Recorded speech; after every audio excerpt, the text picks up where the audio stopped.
etong DDS vlogger, mga kababayan na sumakabilang buhay na, matapos po, eto mga kababayan, itong vlogger na to ay isa sa mga humiling ng masama laban kay Pangulong Bongbong Marcos. Kaya aral sa mga DDS ito, huwag kayong humiling ng masama laban sa kapwa dahil baka mauna pa kayo. Rico.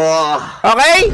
So siguro naman kilala nyo ang vlogger na to, mga kababayan, na si I am Sean Wayne.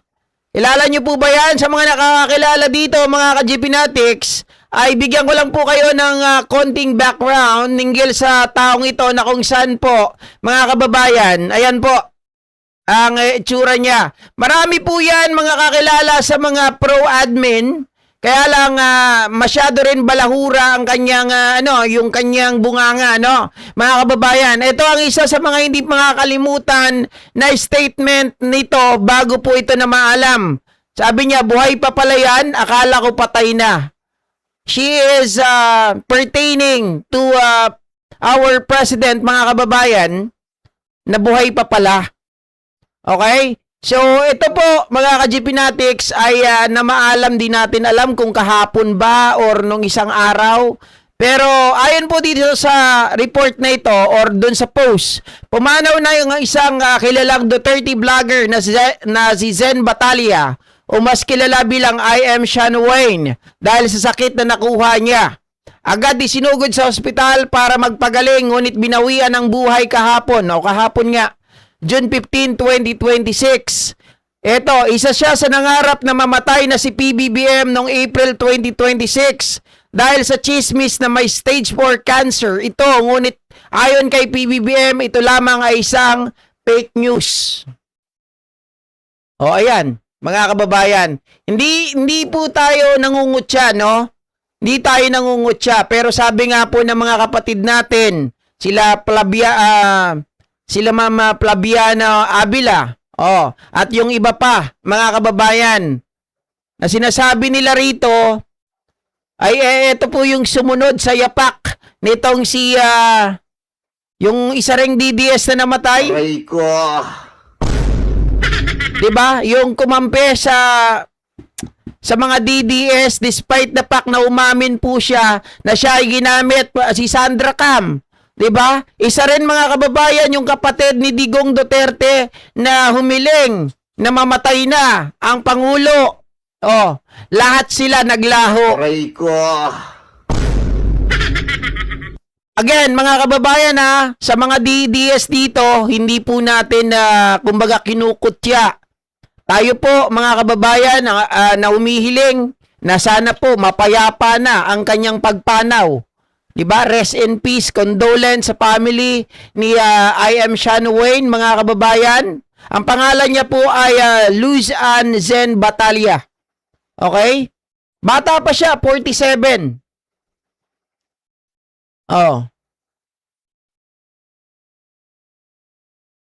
Sabi ni Royal November, tatawa talaga ako if namatay dahil na overdrug sa droga. Yes, 47 pa lang po. Wawang pamilya nito pumanaw sa kababuyan niya. Walang RIP sa'yo, animal ka. Ayun lang. Marami rin palang nagagalit dito. Marami rin itong ginawan kasi ng fake news Mga kababayan, anyway, hindi ako magsasalita ng mga against laban sa kanya dahil syempre bilang respeto, mga kababayan, magkakaiba man po tayo ng politika. Ang gusto ko lang talagang i-point out dito, wag po sana tayong humiling, ng ikasasama. Lalong-lalo na po yung mamatay na, wag po sana tayong humiling ng ganon. Dahil hindi po natin alam ang karma, masyadong mabilis. Ito po ay talagang, sabi nga nila mga kababayan, ang karma ay digital. Dahil sa pambababoy, hindi naman po natin hiniling, pero ito po ang nangyari. Yung hiniling mo na mamatay na ang Pangulo dahil may stage 4 cancer, na nakala mo napatay na, nauna ka pa. Diba? Di man lang sumikat, dedo na, kawawa naman, sabi ni Blue Dot. Ay, sumikat yan. Sumikat yan. Best friend ba yan ni Coach Garrett? Coach Garrett or Coach Jarrett? Mas mahaba pang buhay ng ating Pangulo kapag wini-wish nila ang kamatayan nito. Alam nyo, mga kababayan, syempre ang tao po na binabash, ang tao na binababa, 'di ba? Ng kapwa, itinataas ng Panginoon 'yan, may proteksyon. Oh. At itong mga nagka-curse sa kanya na mamatay na, dami nang nauna. Dami nang nauna. Sabi ni Ma'am Marlita Pitogo, kilala ko yan, na vlogger, namatay na pala siya. Papakita ko sana yung mga video niya nung kaya lang, sabi ko nga, hindi naman natin intensyon na manira pa. Ang gusto lang natin, mga kababayan, matuto tayo sa nakaraan. Matuto tayo sa mga pangyayaring ito. 'Di ba? Maging sa atin, maging sa kabila, mga kababayan, huwag tayong maghangad na mamatay na. Kaya nga si dating Pangulong Rodrigo Roa Duterte, 'di ba sabi ko, mabuhay pa sana siya. Nang mahabang panahon. Huwag muna siyang mamatay. Para syempre maranasan din niya yung mga nangyayari, yung mga pinaranas niya sa mga kababayan natin. 'Di ba? Siya nga nabuhay ng ganyan eh. Yung mga kababayan natin, 6 feet below the ground. Wala man lang hustisya, walang due process. 'Di ba? Kakulto ni Libayan yan, kritiko ni Yusik Claire. Alam ko, best friend din ito ni Direk Freddy eh. Friend talaga. Originally, unit team to. Kaya lang nung naghiwalay ang unit team, mga kababayan, pinili niya sa side ni Sara. No? Okay lang sana mapunta siya sa side ni Sara. Basta trabaho lang ang pinag-uusapan. Trabaho lang ng mga politiko. Trabaho lang ni Pangulong Bongbong Marcos. 'Di ba? Pero iba mga kababayan. Okay, meron ako ipapakita na ako kasi nung nakita ko talaga to, sabi ko, naku, mukhang delikado. Pakita ko sa inyo yung video. Bakit ko nasabi na delikado itong si I.M. Shawn Wayne? Kasi nung nakita ko po siya, mga kababayan, ganito po yung itsura niya.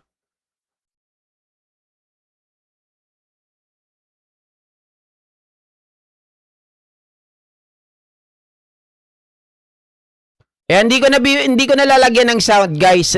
Baka makapiright tayo eh. Ito po yung itsura niya. Ayan siya yung nakaputi. Mga kababayan, siya po yan. Ayan, siya yan. Di ba? Grabe talaga, obese. Sobrang obese. Ang taba Yan yung sumasayaw, siya po yan.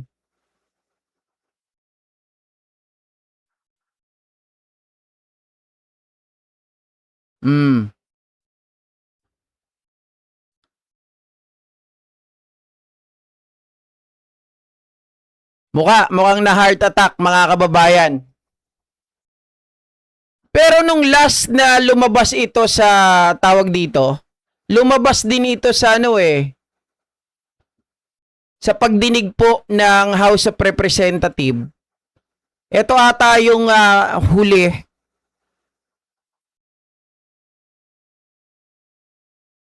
Naimbitahan pa to sa pagdinig ng Quadcom. Wait lang, hugutin ko lang yung video.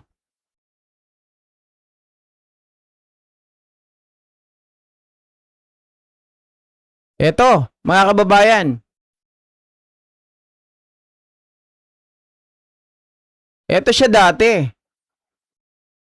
So, whatever content or opinions that we also post, kami po na mga content creators, nasa public eye din po kami, gaya po ninyo. So, whatever content or opinions that we also post online, nakaka-receive din po kami ng mga gaya ninyo na masasakit na salita.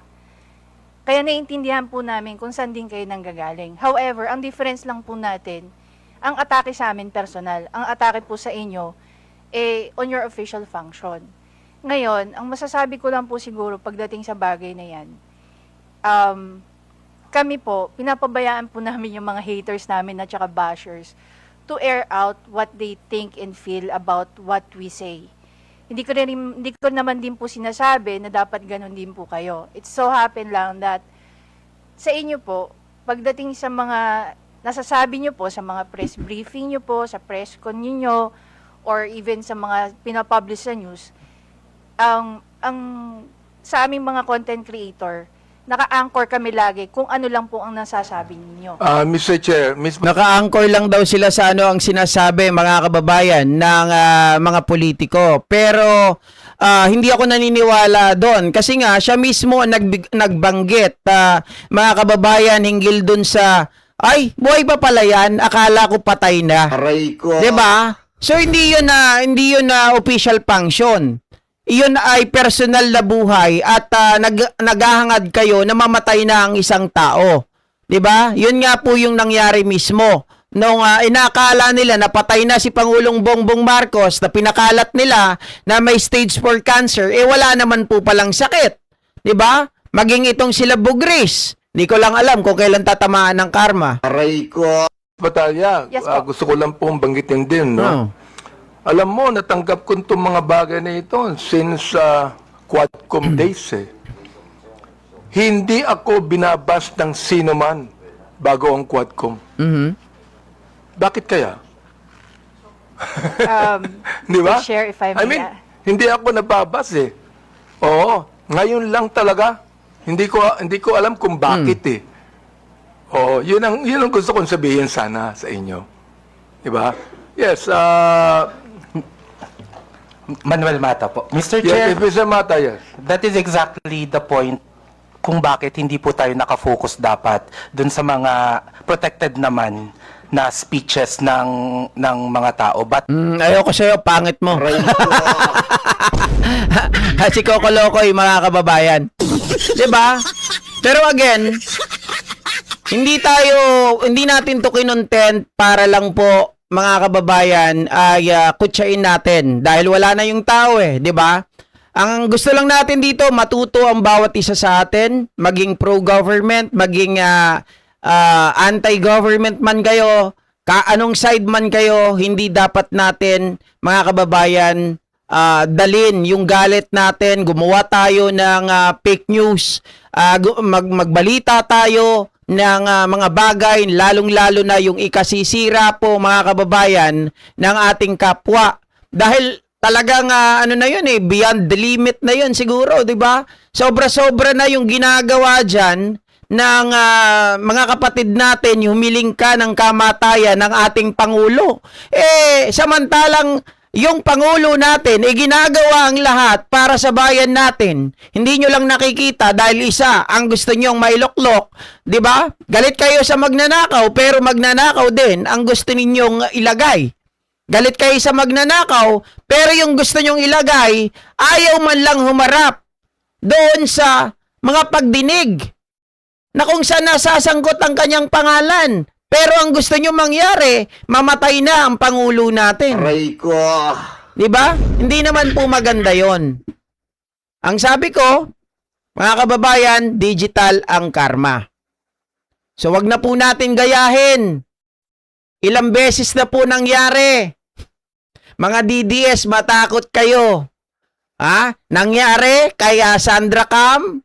Biruin nyo, umamin na siya po ay ginamit ng mga Duterte para po ipakulong si Laila de Lima. Ang kanyang mga akusasyon, ang kanyang mga ebidensya ay gawa-gawa lamang. Yun po ay inamin niya na ito ay mga planted evidence. Inamin niya yan. Pero despite the fact na kanyang pag-amin, kumampi pa rin sa mga Duterte. Nanawagan pa rin na mamatay na si Pangulong Bongbong Marcos. Anong nangyari? Halak ka. Natigok. 'Di ba? Ganun din yung kapatid, mga kababayan, na itong si Digong. Oh. Ano nangyari? Halak. Ganun din. Eto, ganun din. Aray ko. Para tuloy ang nangyayari, palit buhay ba to? Kung sino ang humiling, mga kababayan, imbes na manghina ang Pangulo, lumalakas eh. Hala Dahil sa ginagawa ninyo eh. 'Di ba? Parang nakakakuha pa ng ano eh. O, sa paghiling ninyo, lalong pinoprotektahan ang ating Pangulo. Loko kay Smokey. Oy, di mga DDS, gayahin nyo daw yung ginagawa ng mga kapwa nyo DDS para mamaalam din kayo. Loko talaga to. Oo. Yap, tomboy. Agree, Sir GP, huwag tayo matuwa kasi may sinasabi ang Panginoon dyan. Kawikaan 24:17-18. Sir GP, China ang tuwang-tuwa sa kaguluhan ngayon sa Senado at sa bansa natin. Sila ang nagpupondo niyan kasama ang mga Duterte. Lahat na may mga kaso yan. Lahat ng ayaw nila na malantad yung kanilang katarantaduhan, sila lahat yung mga nagpupondo. Karma from reals to real.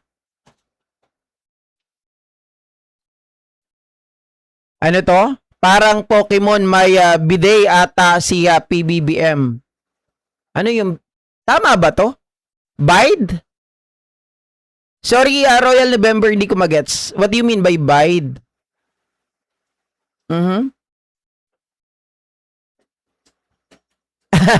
Walang sinabing ganyan. Huwag kang magalak pagka ang iyong kaaway ay nabubuwal at huwag matuwa ang iyong puso pagka siya ay nabubuwal, sabi ni Aliping walang kabuluhan. Lindolin daw sila. Ayun, nilindol. Ay, isa pa yan. Mga kababayan, di ba sabi nila, mamatay na tayong lahat. Magsama-sama na tayong lindolin. Anong nangyari? Nilindol yung Mindanao. Siya nga yung dating abogado na unit team na naging DDS po. Naalala ko na siya, sabi ni Annabelle Iye. Hindi pa, ang alam ko hindi pa siya abogado. Nag-aaral pa lang. Aspirant.